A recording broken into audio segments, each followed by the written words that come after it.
Hello, my name is Anne Pemberton. I'm the course director for the MSc in Nutritional Therapy based at the Northern College of Acupuncture in York. My students are MSc Nutritional Therapy students in years 1 and 2. They come from diverse backgrounds such as arts, business, teaching.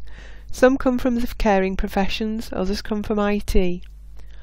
Most students are here for a career change, some to improve their own health or the health of their loved ones. These backgrounds bring a diversity of challenges or threshold concepts, some of which will impact on personal and professional development and the PDP process. Some of them will inform the process. Specific threshold concepts include things like learning a novel language, a mindset shift from arts, business to science, being able to multitask quickly and effectively, motivational interviewing, presentation of information and research to many levels of ability, and reflection.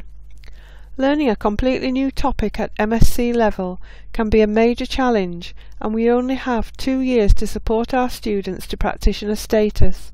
While some are naturals, others need to learn many skills.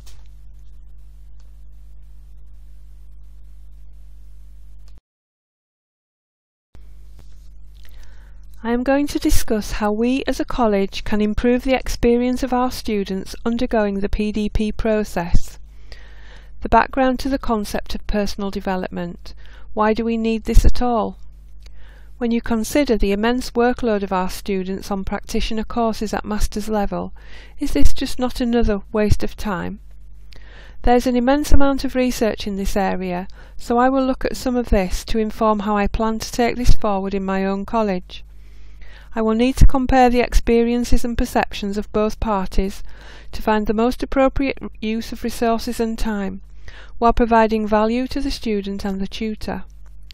Finally, I will need to look at the way we currently present the PDP process to our students and turn that process from the perceived stick to the carrot.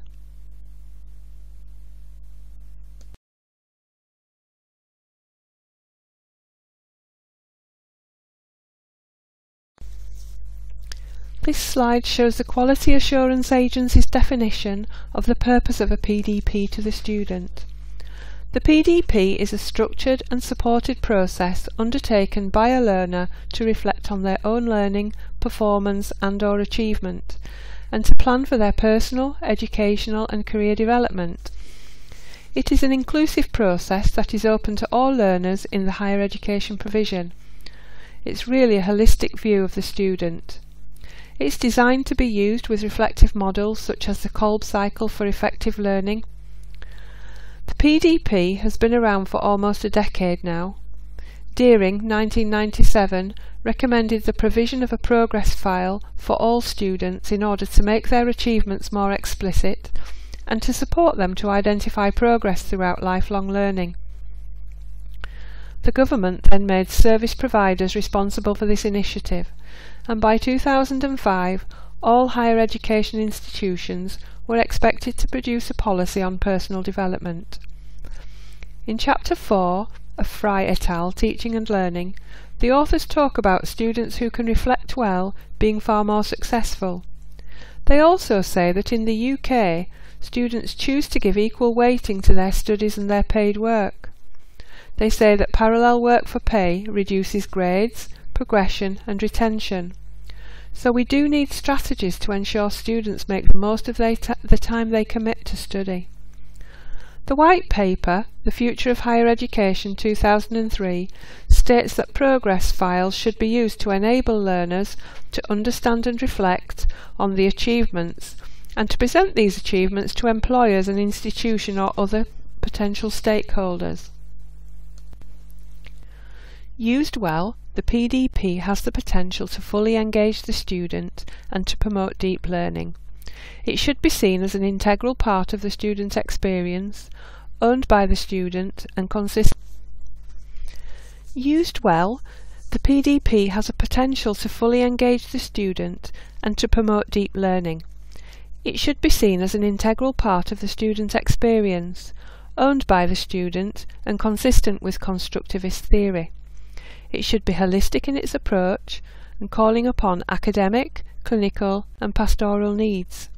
The overarching priority is to prepare nutritional therapy practitioners to be safe, competent, confident and compassionate individuals capable of running a nutritional therapy practice while keeping abreast of relevant research. The process should be a continuous one, adding value by helping students to continually reflect on their experiences. It should be able to analyse learning needs and measure success. It should empower students to take responsibility for their own learning by becoming more effective, independent and confident self-directed learners.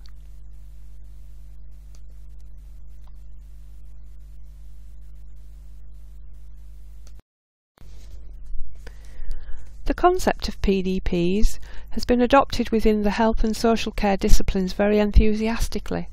However, both the concept and the implementation are poorly defined, which leads to a variation in use across and within institutions. Given that this is so important for the development of a good practitioner, this approach does not seem very helpful for the student. Head and Johnson reviewed the use of the PDP within a child health nursing programme at a UK university. They evaluated the experiences of students and tutors at the end of their 3-year undergraduate programme.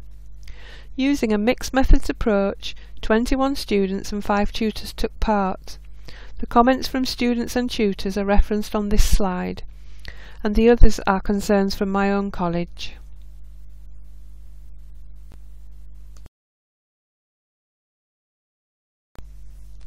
Tosh, in 2005, talks about electronic portfolios. He says research focuses very little on student perceptions of the value of the portfolio for their learning. If the student doesn't see the holistic view their PDP offers, they won't realise the benefit to themselves, which may explain why a lot of them end up on the shelves of the colleges they graduate from. We already say the PDP can help with employment. We need to expand on this by giving examples of how this can be used. One student in the TOS paper, for example, said it had enabled a restructure of his thought process so he could preempt the likely interview questions and be ready with appropriate answers. A SWOT analysis would help students to see where their balance lies and how they could use their strengths and opportunities to overcome any weaknesses or threats that they perceive. SMART objectives, specifically specific, measurable, appropriate, realistic and timed. The concept is there via our clinical skills progression plans and the client action plans, so this would mean a straight transfer of skills and an integration into an already established clinical practice model. It would also assist with the embedding of the SMART concept within this module. PDPs are a crucial aspect of practitioner development, so it will be important that respect is given to the time it takes to complete and other pressures that may impact.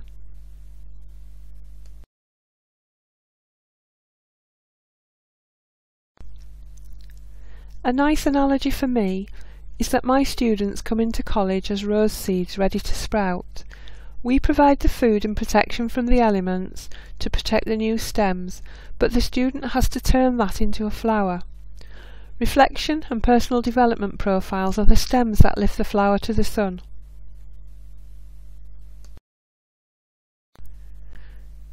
Tutors are keen to help students progress, but cannot give their best with inadequate tools. Our tutors are afforded 90 minutes of contact time with students, so we need to ensure they fully understand what is asked of them and how they can support their students. Producing an exemplar would help with this, and being instrumental in upgrading the policy and the PDP template will further enhance the experience of both parties.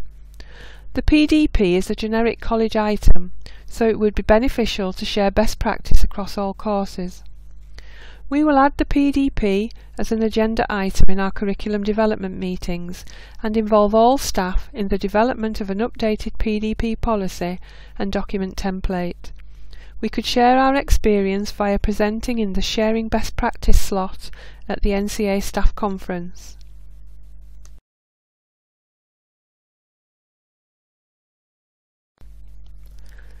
By providing online training, this can be achieved in Freshers' Week alongside other generic groundwork.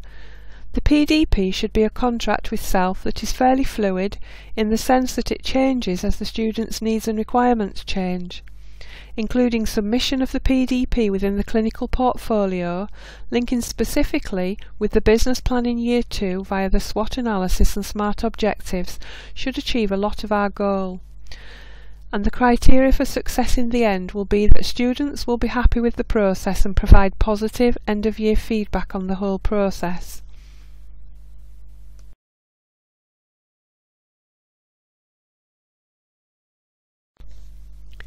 At this point, I would like to thank everyone for their attention. Thank you for listening, and I look forward to your feedback.